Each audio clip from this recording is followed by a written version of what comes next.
Sige kayo lang sa kanito. Kakain kayo. Oo nga.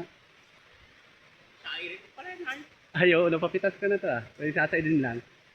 Mga isang ganyan na lang to, isang peso. Kain kayo na to. Sige kayo.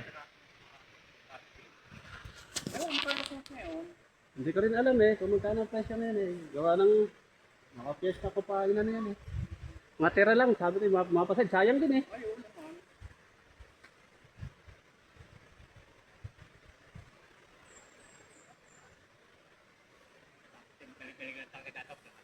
Ito nga, pinitas eh, nasa dulo dito. Din. May dating daw niya, may nakasabo na. Hindi daw niya pinutang, sayang daw ang bala niya, maliit daw ay. Di 20 daw bala niya eh. Oo. Ay, yung isang sumalpak, malaki daw, kaya naputukan niya kagabi. Dito na nakatapos yung sarapol. Oh, dyan nga daw siya nandiyan. Putukan niya kagabi.